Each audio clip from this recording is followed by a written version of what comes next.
आज के इस सेशन में हम लोग बात करने वाले हैं how to prepare for boards with NEET. हाँ जी, जैसा आप सभी को पता है कि आपके 12th बोर्ड के एग्जाम्स आपके पास में आ रहे हैं, तो ये जो वीडियो अपनी है इसी के ऊपर होने वाली है कि आपको कैसे क्या मैनेज करना है अपने 12th बोर्ड के साथ साथ अपने नीट को भी। क्योंकि आपको पता ना आपका मेन मोटिव क्या है, नीट क्रैक करके एक बढ़िया सरकारी कॉलेज में जाना, ठीक है ना। केवल आपको 12th बोर्ड ही तो नहीं करना है ना, ठीक है।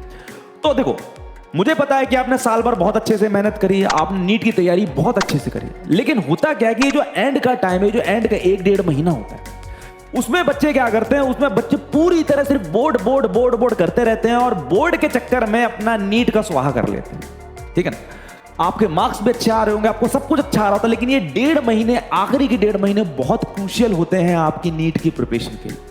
तो आपको पता होना चाहिए कि आप कैसे क्या मैनेज करें अपने बोर्ड के एग्जाम्स के साथ साथ अपने नीट को। सबसे पहले हमको यह पता होना चाहिए कि भैया हम लोगों को कितने मार्क्स पर अपने को सेटिस्फेक्शन मिल जाएगी। भैया हमको ऐसा नहीं कि हमको 95% लेके आनी है बोर्ड में, 96 या 97, ऐसा नहीं है, ठीक है ना। आ जाती बहुत अच्छी बात, अपने को ऐसा होना चाहिए, ठीक है, डिसेंट मार्क्स आ जाए, 75% से लेकर 90% के बीच में कुछ भी आ जाए, या बोलो 70% से लेकर 90% के बीच में कुछ भी आ जाए, अपने लिए वो डिसेंट नंबर। तो सबसे पहले आप ये देख लो कि आपके लिए सेटिस्फैक्टरी परसेंटेज क्या है, कि आप किस परसेंटेज पर सेटिस्फाई हो जाएंगे। मैं ये नहीं बोल रहा किस परसेंटेज पे आपके घर वाले सेटिस्फाई होंगे, बेटा ये आपका भविष्य है, आपका फ्यूचर है, आपको कॉलेज में जाना है, घर वालों को नहीं।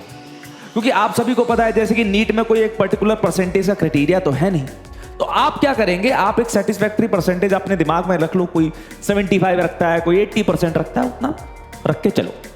फिर देखो अपने पास क्या क्या है, फिर देखो अपने पास टोटल में 5 सब्जेक्ट हैं, कईयों के 6 सब्जेक्ट होते हैं, मैं इन जनरल 5 लेके चल रहा हूं। अपने पास 5 सब्जेक्ट है। पहला है अपने पास क्या, इंग्लिश। दूसरा है अपने पास फिजिक्स, केमिस्ट्री, बायोलॉजी। और 5वां जनरली जो होता है, या तो किसी के पास कंप्यूटर होता है या किसी के पास फिजिकल एजुकेशन होता है, ठीक है। तो सबसे पहले बात करी जाए इंग्लिश की, तो अगर इंग्लिश की बात करूं तो इंग्लिश में बेसिकली अपने को क्या है, जो भी अपने पास लिटरेचर है, जो भी अपने पास बुक्स हैं, 2 बुक्स होंगी अपने पास, ठीक है। तो आपने क्या करना है, उन बुक्स की जितनी भी अपने पास स्टोरीज हैं, जितने भी उनके लेसन्स हैं, उनको आपने यूट्यूब की हेल्प से या किसी भी और बुक की हेल्प से जल्दी जल्दी पढ़ लेना है, ठीक है। और कब पढ़ना है, जब भी अपना एग्जाम उससे थोड़े दिन पहले। ये नहीं कि भैया आप बहुत पहले से तैयारी करे जा रहे हो, कोई जरूरत नहीं, क्योंकि आप भूल जाओगे।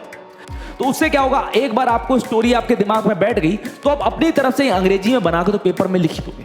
दूसरा अपने पास सब्जेक्ट आ जाता है, मान लेते हैं फिजिकल एजुकेशन। तो फिजिकल एजुकेशन को भी आपने बहुत पहले से पढ़ना नहीं कि भाई साहब आप लगे पड़े हो पहले से 1.5-2 महीने से पहले, नहीं। क्योंकि फिजिकल एजुकेशन में क्या, बहुत सारी चीजें ऐसी होती हैं जो हमको ऑलरेडी पता होती हैं, ठीक है ना। आप एक बार पढ़ोगे समझ आ जाएगा और आराम से आप बना के लिख सकते हो, कोई भी बहुत रॉकेट साइंस नहीं।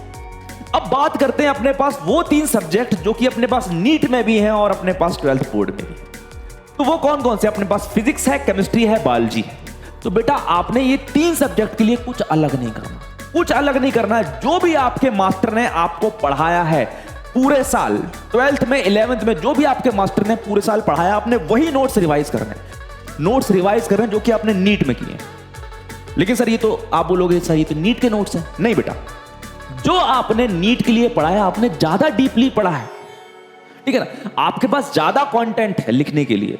अगर कोई बच्चा जो कि सिर्फ 12th बोर्ड्स की तैयारी करता है, उसके पास इतना कंटेंट नहीं होगा किसी एक पर्टिकुलर चीज के ऊपर जितने आपके पास कंटेंट है, ठीक है ना। आपने न्यूमेरिकल प्रैक्टिस कर रखी होगी नीट की, आपने कर रखी कि नहीं कर रखी, आप बिल्कुल कर रखी। तो आपको अलग से बहुत कोई न्यूमेरिकल लगाने की जरूरत नहीं है। आपके लिए वो लल्लू से सवाल होंगे पेपर के अंदर, आपको लगा रहे सर ये तो सुन के कर देंगे हम, ठीक है ना। तो आपको कोई बहुत अलग से प्रैक्टिस नहीं करनी है फिजिक्स, केमिस्ट्री, बायोलॉजी के लिए। आपने क्या करना है, जो भी आपके मास्टर ने जो भी पढ़ा है, आपने वही नोट्स को बार बार रिवाइज करना है। हाँ, अब होता क्या है कि सर जब लोग नीट की तैयारी करते हैं तो नीट की तैयारी में अपने पास क्या आते हैं, मल्टीपल चॉइस क्वेश्चन आते हैं, अपने को ऑप्शंस के अकॉर्डिंग आंसर लगाने पड़ते हैं। लेकिन बोर्ड में तो अपने को लिखना पड़ता है। तो आपने क्या करना है, तो एक आती है sample book, CBSE sample book आती है, आपने वो ले लेनी है।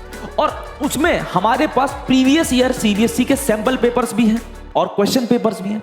तो आपने क्या करना है, आपने एक बार देखना है कि भैया क्वेश्चन के आंसर कैसे लिखे जाते हैं सीबीएसई में, ठीक है ना। क्योंकि आपको कंटेंट तो पता है, जैसे 3 नंबर का कोई क्वेश्चन आया, आपको कंटेंट तो पता है, लेकिन आपको उस 3 नंबर के क्वेश्चन में कितना लिखना है, कैसे लिखना है, उस कंटेंट को कैसे स्टार्ट करना है, कैसे एंड करना है, ताकि आपको नंबर अच्छे मिल जाए, वो चीज आपने बस ध्यान में रखनी।